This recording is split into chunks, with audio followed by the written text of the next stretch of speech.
George Parr, you are a policy advisor at 10 Downing Street. Well, that's a bit of a formal description of my job. I hang out down there. It sounds a rather loose arrangement. Well, look, here's what happens. Tony's got a problem, say. It could be school dinners or there's a war he wants to do. He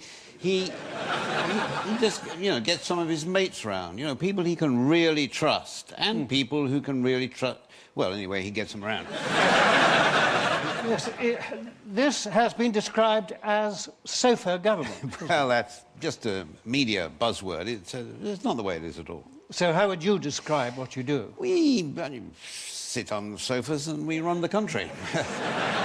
And I understand that you don't have any preparations for these meetings at all. Yeah, sure, yeah, we have preparations. Yes, we ask what kind of biscuits we want. There are 15 different herbal teas to choose from. I mean, a lot of thought goes into this thing.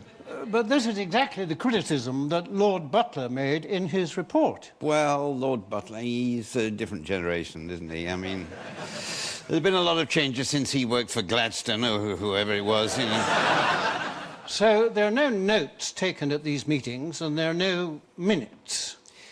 Well, you see, the trouble about notes is that it slows everything up, People are, having to stop every 5 minutes while somebody says, how many L's are there in illegal,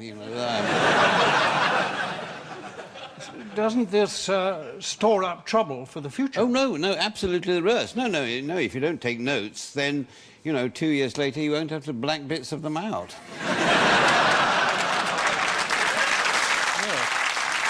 On the face of it, there doesn't seem to be much room for collective responsibility by the Cabinet.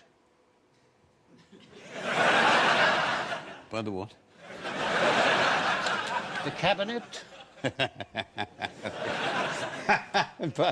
No, sorry. Yes, but there must have surely have been a certain amount of resentment in Whitehall about the influence that people like you have. Oh, no, resentment? No, not at all. No, they're very, very grateful. Ministers and the senior officials, very grateful for any guidance they can get. I mean, somebody like Lord Goldsmith, he was tremendously grateful that he could go round to, there at 10 Downing Street with Sally Morgan, Charlie Faulkner, who could tell him what his opinion was. Because it saved him an enormous amount of work, because, otherwise he'd have to think of his own opinions, and you can see how difficult that is for him. Yes. Yeah. But for you personally, did you feel an awesome responsibility? About what? Well, about deciding whether or not to go to war in Iraq. Oh, well, luckily, we as advisors didn't have to decide whether or not to go to war, because Tony had already made that decision 18 months before. So the pressure was off, And yet, during that period, he constantly said, no decision has been made. Well, yes, but I suppose he must have meant that no decision had been made by the Cabinet, as if... But you see, he had given his solemn word to George Bush that he would go into Iraq with George Bush. And as Tony said to me, there must be one point in my career when my word means something. So the crucial question is why Tony Blair absolutely decided to do whatever American people asked him to do. Was this because of some deep geopolitical strategy? No. It was a personal thing. Look at it from Tony's personal point of view and how he would feel. I mean, in London, there were people saying to him, they were very worried because Graham Allen had just lined up 60 more Labour backbenchers to vote against Labour.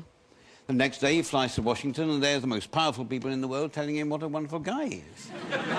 If there are a choice of two people you want to impress and the choice is between Condoleezza Rice and Claire Short, it's a no-brainer.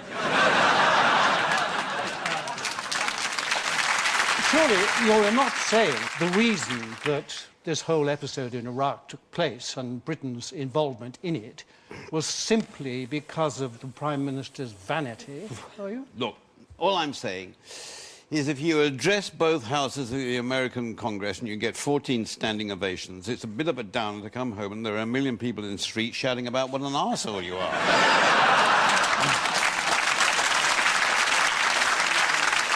Yes, well, if I can get back to the style of government question. Yes.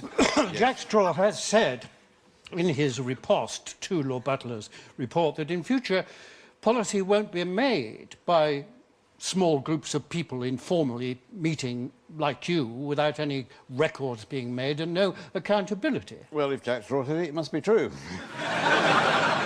Yes, that's a paradox, is it? That's a paradox, yes. Yes. If you know, you're not on the sofa and those decisions aren't being made like that, I mean, who is Tony Blair going to listen to? Well, certainly if Tony Blair gets a third term, there will be big changes. Really? He won't listen to anybody. Parr, thank you very much.